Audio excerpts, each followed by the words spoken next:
Welcome back, everybody, to the Attract and Stand Out podcast. I am so excited for today's interview. I am talking with Megan Stoddard. She is a course creator and mindset health coach. She's been coaching for over 6 years and is the founder and owner of Megan Stoddard Wellness. She helps moms live purpose-filled lives that are free of mom guilt and helps women bridge the gap between mental and physical health through private coaching, online courses, and a free Facebook community, as well as she has an upcoming group coaching program. Please help me welcome Megan. Hi, how are you? I am so good. Thank you. How are you doing? I'm doing amazing. It's so great to meet you and to have you on the podcast today. Tell us a little bit about who Megan is. Start with some of the personal stuff. Where do you live? What's your family look like? And then we'll dive into your business. Sure. So we are, I am married of 6 years. We have two adorable, crazy little girls, 1 and 4. And we are originally from Idaho, currently living in Missouri, while my husband goes to physical therapy school. So we're just here. We've been here for since August, so not super long. Coming up on a year, I guess. That's kind of flying by now that I think about it. But how long are you guys planning on staying there then? Is it just during? Just till he graduates. Okay, and then you'll go back. Yeah. So yeah, probably. We don't really know, but probably back to Idaho or Utah. We've got a lot of family in both of those places, and awesome. We love it back there. Besides, the earthquakes and stuff that have happened lately. Yeah, Mother Nature is a little bit wild. It is. But awesome. Yeah, here we get tornadoes. So, but we love it. It's been really, really good. We've grown a lot, learned a lot. It's been fun. That's awesome. And you have 2 little girls, so I can only imagine that keeps you super busy just in mom life, let alone with running your business. Yeah, absolutely. They take up a lot of time. I have to be really smart with my time. Yeah. And it sounds like you started your business about the same time as you got married. So that's exciting. Yeah. It was like a month after we got married, I started. Awesome. Well, go ahead and tell us a little bit about your business then. What is it that you do? Sure. So I started off as a health coach shortly after getting married. And that was through Beachbody. If anyone is familiar with Beachbody, I started off with them, with my health coaching. And through that, it helped me. One of their big things is personal development. And that was the big thing that just struck me and that really was impactful in my life personally. And so then that's what inspired me to go get my certification as a life coach. So I did that only about a year ago now and launched my life coaching side of things. And that's when I started seeing how much of a need there was for moms who deal with mom guilt.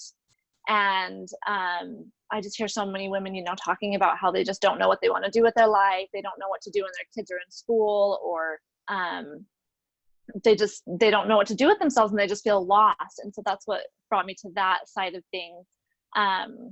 And which brought me to the certification that I'm going through now so that I can bring more of that. Yeah, that's awesome. So tell us a little bit about this certification that you're currently going through. What is that going to open up doors with your clients? Oh man, so many doors.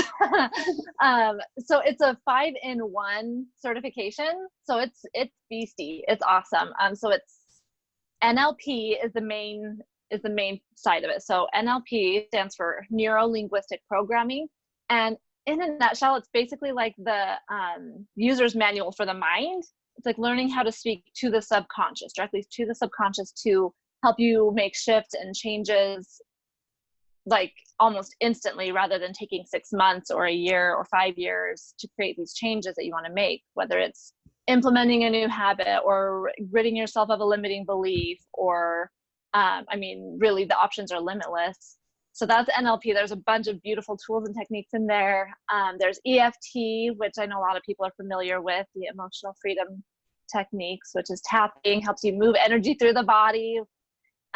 There's hypnotherapy and time techniques, which I'm just starting to get into, so I will have more information on that soon. And then just life and success coaching. So I will get a second certification for life coaching. That's amazing. And I love that you're blending that all together. So you'll be able to help people in so many different areas. Because I know sometimes, especially like as business owners, we and women in general, like sometimes each of us need a different type of technique, or a different tool will help each of us in a different way. So I love that you'll have kind of like a big toolbox of different ways that you can kind of reach into and help guide your clients with those resources. Yeah, absolutely. It's been really cool. I've been able to practice it already on a few clients, and it's been really cool how, yeah, it's just depending on the situation and the personality and just the human behind it, just requires different needs. And it's been really cool. Yeah. EFT is something that I've recently gotten into learning more about myself. And it's amazing how it, like, just taking like the way that you say things to our bodies or to ourselves out loud, and like tapping while doing that, like it opens up like a whole new area of myself that I've never even realized before. Like just by repeating those mantras and like tapping at the same time as doing that, like I would have never thought that like those two things would be that impactful to use together. Cause I was always trained to do like I am statements and do a lot of like mirror work and like talk to myself in the mirror and like fun stuff like that. But adding that tapping piece to it, like it opens and awakens my body in a different way than I've ever experienced. So I think it's a really cool, fascinating tool that a lot of people are getting to be familiar with. But I think there's a lot of people too that aren't as familiar with it. So it's such a great resource that people can use. Yeah, absolutely. In fact, I just recently did my first free EFT tapping session on my Instagram. And in that, I kind of gave a little bit of a backstory on it, because I did have some people that weren't aware of what it was. And it's so cool because you use the I am statements, positive affirmations and saying these things to you in the mirror. Those are really good and powerful things. Absolutely. But when you combine it with proven techniques of using these pressure points on the body, it just amplifies those results much more and much more quickly, and uses what you have. Yeah. Yeah.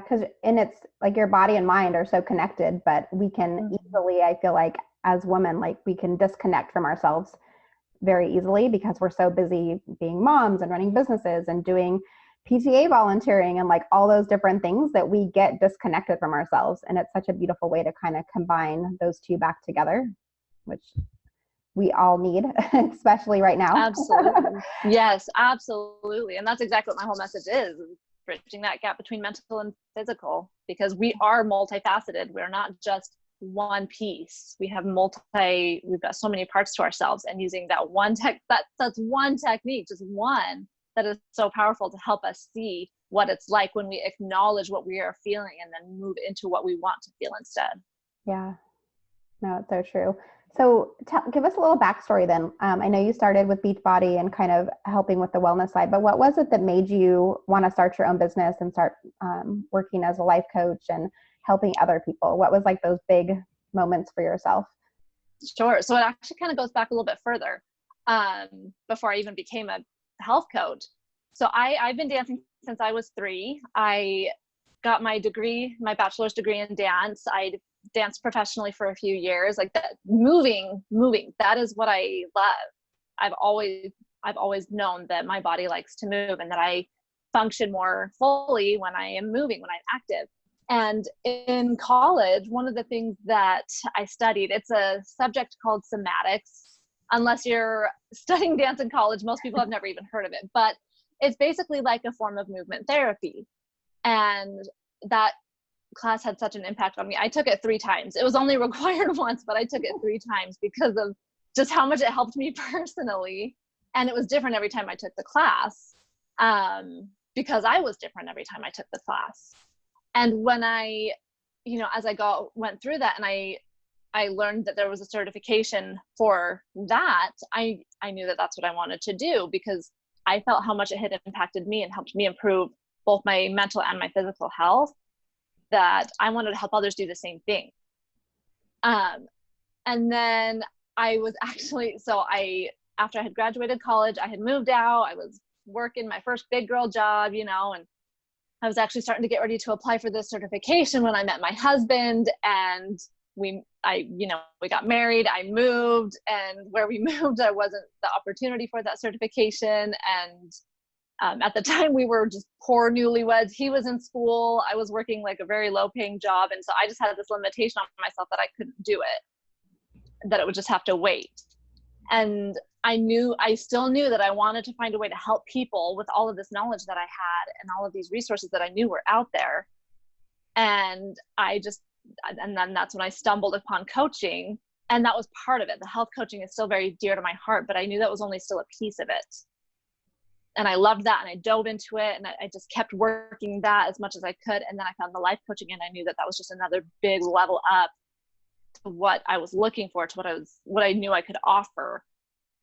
And then through that, that's when I found the certification I'm going through now. And it's pretty much exactly the things that I learned in college, but it's something that I can do with people from a distance. Like I could do it with people over Zoom online, or I could do it with them in person. Whereas the somatics that I was going to, that certification I did want to do, which I still would like to do at some point, but that has to be done in person. But this way I just felt like opened up so many more opportunities to help more people. Yeah. And I can imagine too, you have 2 young girls at home too. It makes it a lot easier. I know for myself, like part of my why when I started my business was because I wanted to have more freedom and flexibility to be home more with my kids and, tuck them in bed every night and some of those different things. So I know that's always an important foundational piece too for what we're doing. I loved, as you were sharing that, you mentioned that you took the class 3 times, and I think it's such a beautiful thing that you said that you learned something new about yourself, as well as like you took in the information differently during that time as well. I think that's something that a lot of us, or at least I'll speak for myself, like a lot of times, like when we hear that information the first time, we process it where we are at our life. But when we go back and take something again, like we've grown so much, we've developed so much that we hear it in a different way. So I think it's cool that you took it 3 times, and yeah, you didn't need to do it, you said, but I can only imagine like it's almost like the stepping stones and that you built up in yourself during that time to learn more and to like take it in a new way. That's how I feel like from my favorite business books that I read, or even some of the courses that I purchased in the past. When I go back and listen to it again, I hear it and I see it in such a new, different way because I've learned so much in the time since I took it the last time, or since the last time I read that book. So I think that's always an important thing too. Like as entrepreneurs, it's okay to go back and like retake a program that you purchased before, or to work with a coach in a similar way or on a similar topic maybe, but you'll see it through different lenses and through different eyes. So I think that's just a fun way to like relearn and re-educate ourselves. Like sometimes we feel like, oh, we've already done that before. Like we don't need to watch it again, or we don't need to see it again, but it's like fresh lenses and through clean eyes. I think every time that we take that information in a second time. So, yeah, I totally agree. I'm always someone who I love rereading my favorite books for that reason. All my personal development books that I love, I reread several times for that purpose. Yeah. And I used to be someone who would always say like, oh, I've already watched that, or I've already read that, or I've already seen it, so I don't want to do it again. But I've always like so enlightened when I go back and read something again. I actually just read a book. I had just purchased like a regular book, like a fun book to read. And as I was reading it, I was like, I think I've read this before. And like, the more I got into it, like I was reminded, I was like, oh, you have read this before, but I took so much out of it again, a second time through that. And I had forgotten so many of the pieces as well, because my mind at that time didn't need to absorb that information. Right. But the second time, I was like, oh, like I can see how that could impact like me personally, or in my life, I can see myself in part of that story. So I think it's always fun to go back through and see things in a different way. Yeah, so, I agree. Tell me a little bit about how it's different for you, or what's different about working with you versus other people that do similar type work in your industry. Like what's some of your secret sauce that you bring to the table? Sure. So part of it might sound kind of funny surface level, but part of it is because of my background in dance. But because I was able to study so extensively the art of movement rather than just the need for movement, I learned the beauty of it. And okay, so I was thinking about this the other day, actually. So I love that you asked me it. I hope I can get the words out of my brain the way that I want them to.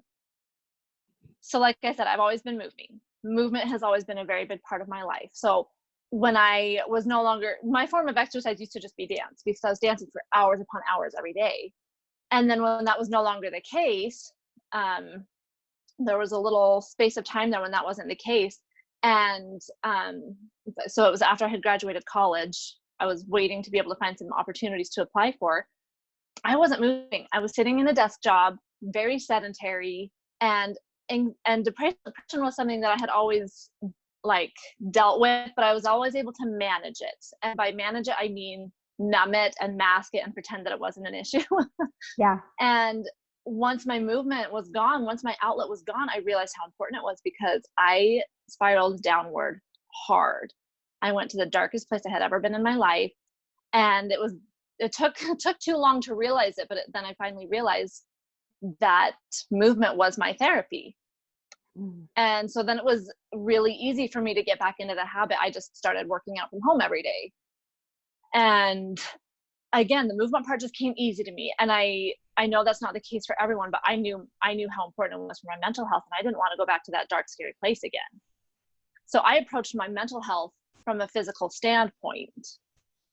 And eventually I realized, okay, well, now that I know that physical movement helps my mental health, what if I could be more intentional with it? What if I could get to the point where I'm no longer just managing my mental health, no longer just being okay, no longer just being at baseline? What if I could be really intentional with my movement, be intentional with just how I go about approaching my mental health rather than just ignoring it? Where could I go? And so I started diving into personal development. I started finding ways to be more healthy with my nutrition, because my nutrition was awful before.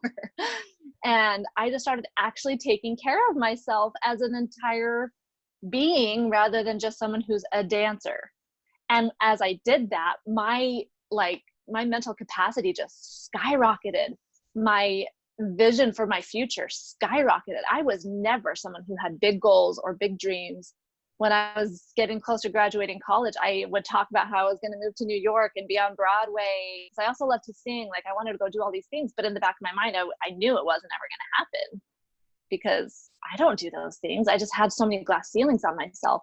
But once I made the connection between the mental and the physical health and how much they help each other up level when you're intentional about it, man, my life is way, way different than it was 6 years ago, 7 years ago. And so having that background of knowing that movement was always a part of my life, I know that's not the case for everyone. So that means that I know the importance of it, and I know how easy it can be. It does not have to be difficult. We can create as much ease and flow in our life as we choose.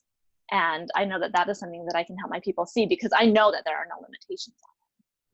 Yeah. So tell me a little bit more about that then, for how it works with your clients. So like you said, not everybody comes from a dance background. How do you tap into realizing like what it is that sparks for you to keep that initiative going and to keep moving forward and to like realize there is no glass ceiling? Like, what's one of those tools that you use to help other people identify what that is for them?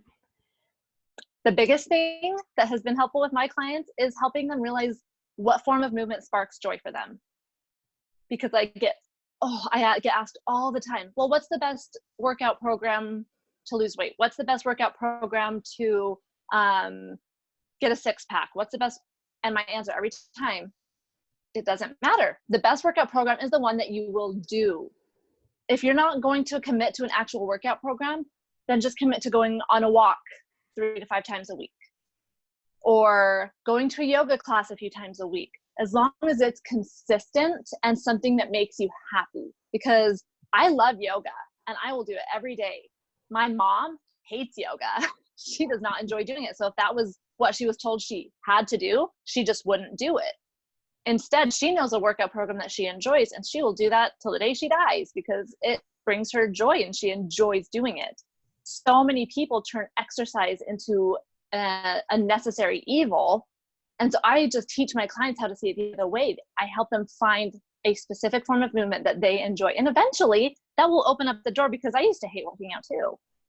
I liked to dance. I hated going to the gym. I hated touching weights. I hated cardio. I hated all of those things. Absolutely. And now I love it all, because I found workout programs that were dance based. And so that was kind of my gateway into loving all forms of movement.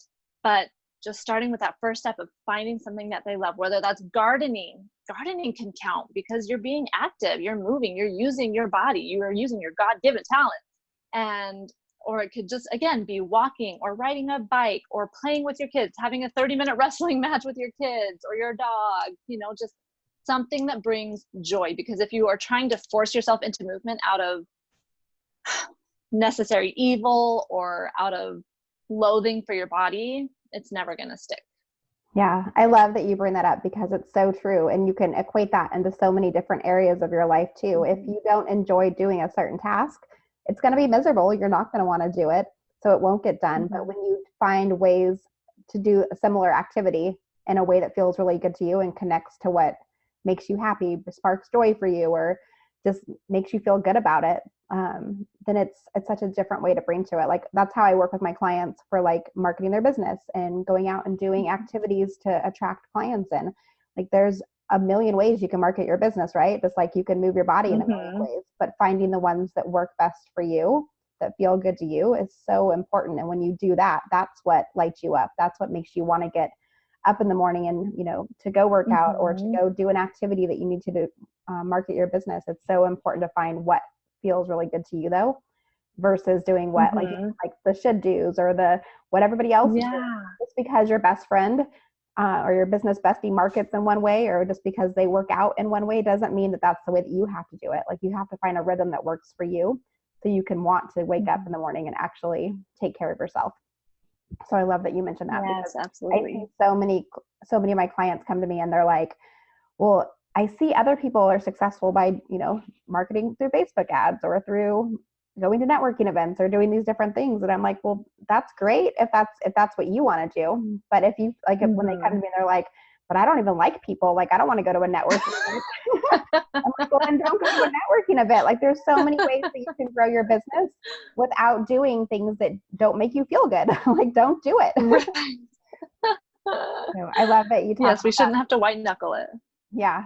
And it's so true. Like when you do things that light you up and feel good to you, like you're going to show up in such a more positive way. You're going to have an excitement behind you that other people are going to be able to vibe off of, and they're going to feel your excitement. That's what's going to make them be drawn to you and make them want to work with you. Yes, exactly. Yes, it applies to everything. I mean, same thing with doing the dishes. If you hate doing the dishes and you're doing it just because it's a necessary evil, gross, they're never going to get done. Or you could say, what if I turn on my favorite Netflix show and I have this be my unwind time? Bam, there you go. Yeah. It's all about perspective and finding a way of easing into it in a way that lights you up. Because then it'll just become natural. Yeah. And there's so many things in our life that we don't want to do, right? Like we mentioned dishes, like that's such a perfect like intro to it. Like, yeah, there's like, we don't want to scrub our toilets. We don't want to clean our bathrooms. We don't want to do laundry every single day. But when you find a way to do it in a way that feels fun or funner, it gets you going in the right direction. And it, it gives you a way to stay positive and to keep moving forward through it. Yes, absolutely. Yeah. So what has been some of your top strategies then for you for growing your business? Like what type of marketing has worked for you, or what ways have you found that you find joy in growing your business? The biggest thing, and it's so funny because I have tried a bunch of different ways and some work better than others, but the biggest thing for me has just been showing up authentically, which sounds so like vague and broad, but whenever I talk to people, like whenever I talk to my clients or people who find me on Instagram or Facebook, whenever I talk to them, like, what is it that drew you to me? They always just say that it was just because I was real, that I wasn't trying to be like this perfect Instagram model or having this perfectly colored feed, which I'm not saying that those things are bad, but they're just not me. I am not perfectly curated. I am like, I make a lot of mistakes. I may be a dancer, but I'm very clumsy. I have crazy kids that scream at me while I'm in the middle of my Instagram stories. And that is what has drawn people to me, is just the mistakes, that like the flaws and just the realness. And like, I'm not scared to get on social media with all my makeup washed off, even though I've got acne, like just the realness of it and talking about the realness. Like when I'm in a pit of depression, they're much more manageable now, but I do still get into little throes of depression and I talk about it. I don't wait until everything is okay and then say, oh, by the way, I was having a hard time, but I'm better now. I talk about it while I'm in it. And that builds trust. People trust me because they know that I'm going to be honest. They know that I'm not going to hide anything under the rug. And they know that they can believe when I tell them that I can help them.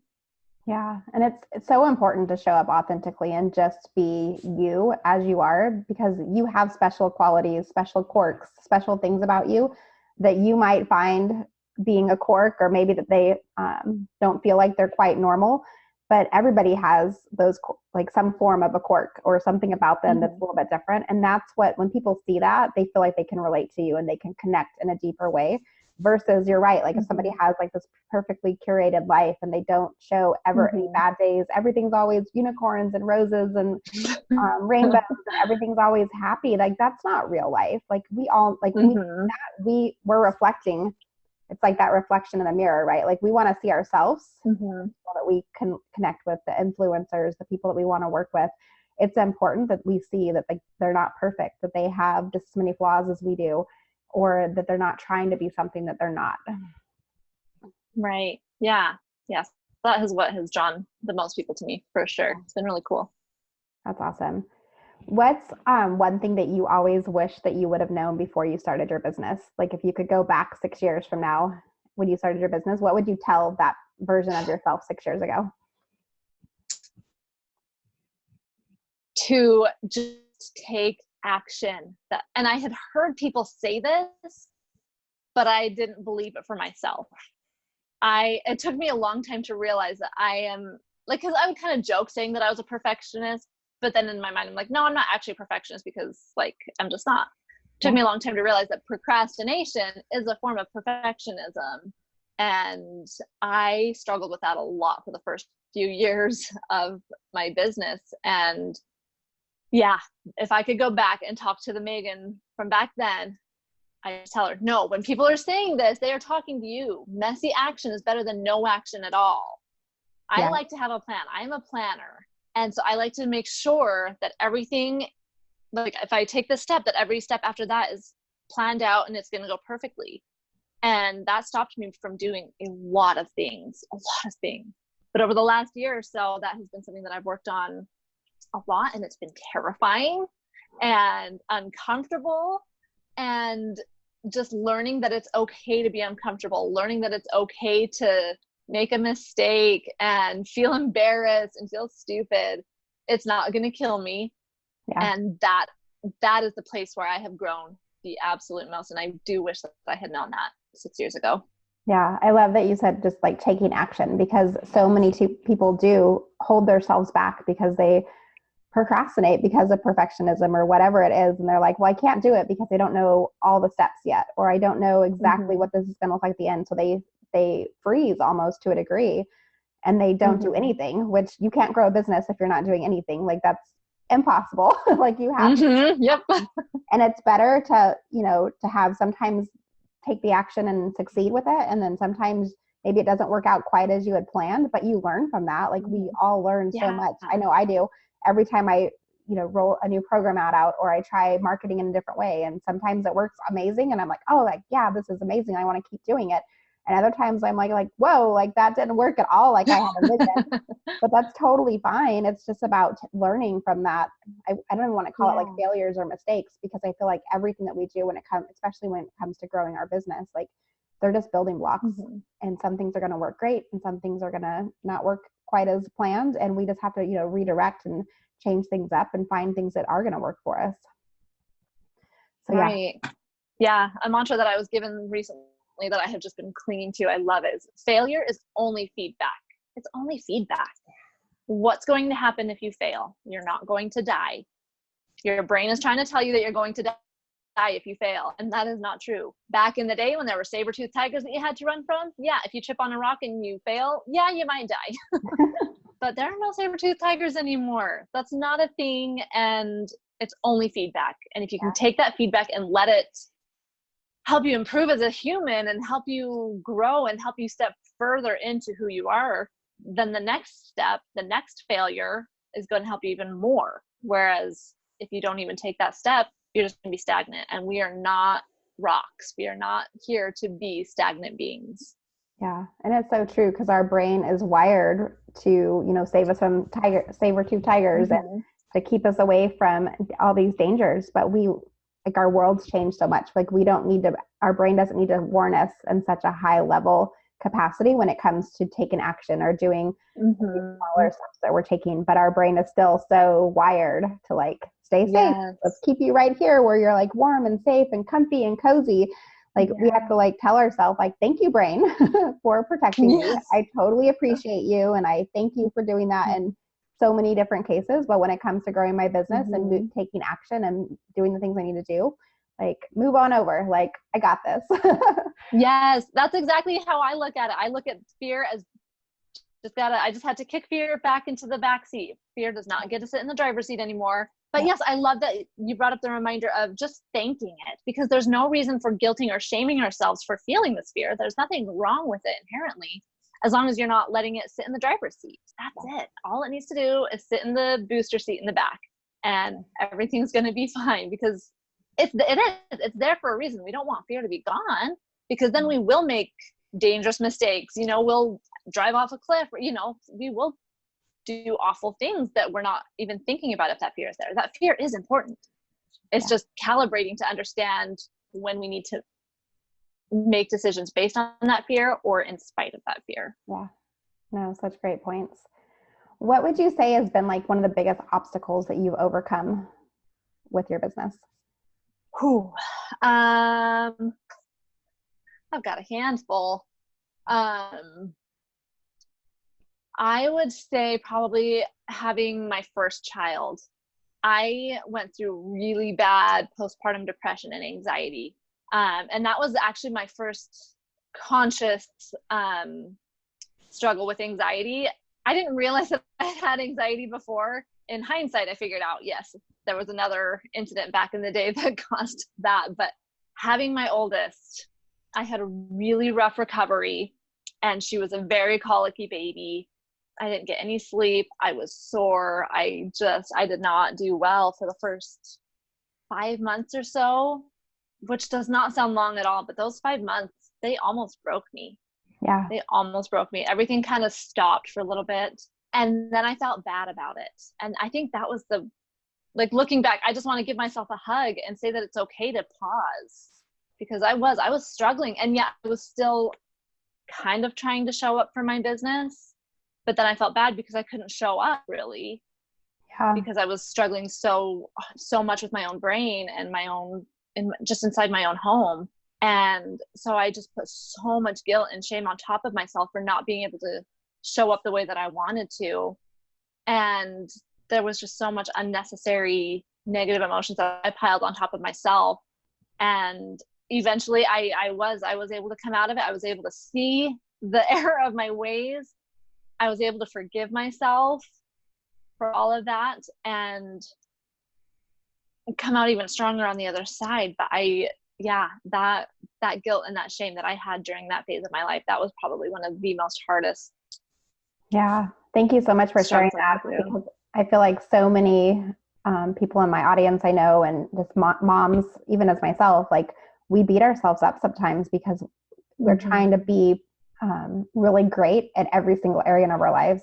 And it's hard sometimes to focus in so many different areas. Like sometimes you need to be a mom more. Sometimes you need to work in your business more. And it's like finding that balance that works for you. And especially in the beginning, like it's hard to balance, especially with a brand new baby, like trying to figure out like who you are now with a newborn and like balancing their schedule and what their needs are, and then continuing to move forward to help your clients and grow. Like it's a struggle that I know so many women go through on a daily basis, even if they don't have newborns anymore. Like my youngest just turned 6, and there's different days where sometimes I have to put my business at the forefront and focus on things in my business. Then other days it's like, okay, I need to push pause for a second, and I need to go and figure out how to homeschool my children and, help keep their learning environment going and doing all these different things. But I love that you said that like you forgave yourself. Like it's so important. I think that when you are struggling and you're in a place where you're, doubting yourself and how you're showing up, whether it's business, life, family, whatever it is, like just acknowledge it and know that it's okay, and you can get yourself back on course and stay on track. But it doesn't have to be exactly the same every single day, because some days you just have to be a mom more, and other days like you might say, okay, like the kids are doing good, like I have them situated, I can really, stay focused and stay in my lane when it comes to my business and get done what I need to. But knowing that like, it's not like this perfect teeter-totter balance act. But some days like you lean more into one area than the other. So yeah. Yes, exactly. That's something that I've helped a lot of people with as well. They think that they have to have the perfect balance, that every day needs to have the exact same amount of house cleaning and playing with their children and working on their business. Like if you try to do that, you're going to go crazy. That's not what balance is. Balance is not having it all perfect every day. In fact, I kind of am learning to hate the word balance, but I love, like, there's just different phases, and each phase is different length than other phases. And being centered, as long as you are centered on who you are, being centered on your purpose, then you're going to be more okay to let go of some things at different places of your life. Like and it might be a phase might last a day, a phase might last an hour, a phase might last a year. Like there's no right or wrong answer, as long as you can just be flexible, which was a thing that I was not. Yeah. I was very much a scheduler, and I like to have my schedule, but learning to be able to just let that go and just let things come and go and be intuitive with what you need in that moment, that's balance. Yeah. Yeah. And I agree with you. Like, I don't like the word balance anymore either. I like the word harmony. I feel like it's like an ebb and flow. Like you can, like, there's different days like that you're focused on different tasks and different things that matter those specific days. And knowing that you can, focus today on your business, and tomorrow might be more about family. And it doesn't have to be like you said, like I'm spending this amount of time cleaning the house and this amount of time working on my business, but on my family. Like it's finding what works and just kind of going with the flow of it and knowing that it's going to be a little bit different every single day. Yes, exactly. And the other thing with that is I firmly believe 100% that every single person on this planet is doing their absolute best in every moment. It looks different from moment to moment. And you might like judge someone else. You might look at someone else and say, they should be doing better, or my child should be doing better with their homework, but don't should on other people. Yeah. Because everyone is doing their very best, and their very best might look different from 1 minute to the next. It might look different 5 years from now. And again, I mostly focus on just our inner should. Yes. Don't tell yourself that you should be doing better. Don't tell yourself that you should be handling this crisis better.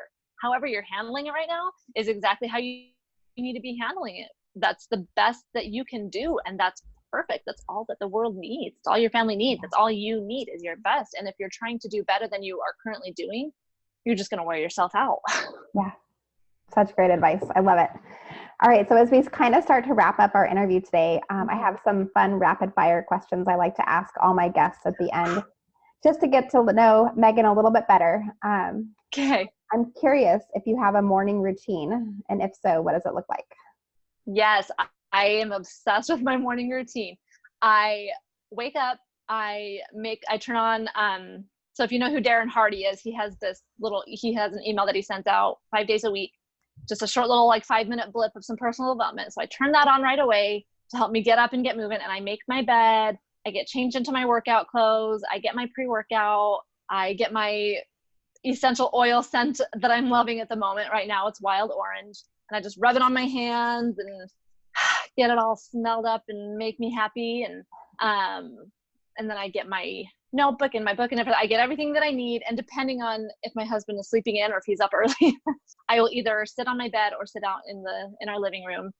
And I will sip on my pre-workout while I will read my scriptures, and then I will journal, and then I will read some personal development and meditate, and all of this while I'm kind of waiting for my pre-workout to kick in. And then I will go do my workout, which I do. So I do it just at home. And I also am online on Zoom with some friends. We all work out at the same time. And then after I'm done with my workout, I just lay on the floor and I stretch. Extra stretching. That is like my reward for going through my workout. Yeah. And I just stretch until I wait for my oldest to wake up. Awesome. I love that. And I love that you said that you have a group of friends that you jump on Zoom with to hold each other accountable with, because so many people need that accountability piece, especially when it comes to moving their body and exercising. Yeah. So I love that you have that built-in accountability connection. It's so awesome. Fun. I love it. Yeah. So who would you say has made the biggest influence in your life, or biggest impact? Like what influencer? Oh, so many. I think I would say Chalene Johnson. So I was introduced to her through Beachbody. I've done a few of her workout programs, but I discovered her podcast not too long after I started coaching, and I love her. She has just taught me to be able to remove the glass ceiling, that anything is possible while putting my family first. She has given me so many advice, so many tips, so much advice, both tactical tools for business as well as just personal growth, relationship advice, financial advice. And through it all, like, she just is hilarious, and I love following her on social media. And I think that is where I have learned how to be authentic, because she is so authentic. She is so real, so true. And like, she's just very much herself unapologetically. And the way that I hear her talk about her family and how much she puts her family first above all else, that has been the biggest thing for me, because my family is first. My family does come first. Being a stay-at-home mom is my dream. That's what I always wanted, was to be a stay-at-home mom. I knew that was going to happen. I didn't know how it was going to happen, but I knew it was. And seeing her show me how I can be both successful in my career and be a stay-at-home mom has just changed my life. That's awesome. I love it. So what's your favorite way to recharge? Do you have like a happy place or something that you like to do to recharge at the end of the day? Yes, it's super simple. And some of my friends think it's funny, but washing my face at night, I'm an introvert, 100% an introvert. So I love people. I love talking to people, but at the end of the day, when I'm done talking to all my people, I can feel that I've kind of gotten drained a little bit. So we get our girls in bed. My husband does the dishes, which is amazing. And I lock myself in the bathroom, and I either listen to a podcast, listen to my certification training, listen to music, whatever I'm feeling like I need that day. And I just take like a solid 20 to 30 minutes, and I go through an entire skincare routine. And it's funny, because this is kind of going back to the beginning, so I used to hate washing my face. So I've dealt with acne most of my life, much better now, but I used to hate washing my face. I hated it, but it is now like my solitude. It is my grounding, and I can breathe again, kind of thing. Yeah. It's funny though, how like things from our past, like can become things that are so important to us, like where there's things that we didn't like or didn't enjoy, but now as we've like learned more and developed and, maybe matured a little bit, I don't know, like how those things come into play. Yeah, absolutely. Yeah. I love that you take that time for yourself, because it's such a small way to give back to ourselves and just to recharge and keep us going, especially, some days are harder than others, and just to have that stability and that routine. Like for me, it's taking a hot bath, like probably 3 to 4 nights a week at least. I try to lock myself in the bathroom and take a bath. And I love that. Have it and quiet. And, some days it's reading a book, some days it's just laying there and, being still and quiet and like thinking about what's going on. But just having that place for myself, that it's kind of sacred for me. Yes, absolutely. Yeah. All right. And I have one last question for you. And I know life's a little bit different right now, but if you could travel anywhere in the world, what would your next family vacation or destination be for you to go on? If I could go anywhere, I thought about this a lot, because people do that, right? Yeah. And it still is hard for me. It would probably be Italy, ironically, right now. Yeah. But I have always loved which is funny because I'm an introvert, but like just the loving and the big and the loud and the food and the culture, it all just sounds so beautiful to me, and I would just love to go there. I love it. Yeah, I'm with you. I will definitely go to Italy with you. All right, deal. Let's do it. Well, thank you so much, Megan, for being on the podcast and sharing so much of your story and your amazing tips with us. What is the best way for people to connect with you? Where do you like to hang out? Instagram is my biggest jam. I'm on, all the things, but Instagram, that is where I hang out the most. That's where you watch me on my stories. That's where you're going to see the most real Megan. I like to provide freebies and stuff on there. So definitely Instagram. I'm Megan Stoddard Wellness with an _ between each word. Okay, awesome. I will make sure we have all those links down below too, so people can find you. Cool. Thank you so much for being here, Megan. It's been so fun talking to you. Thanks for having me. This has been so good.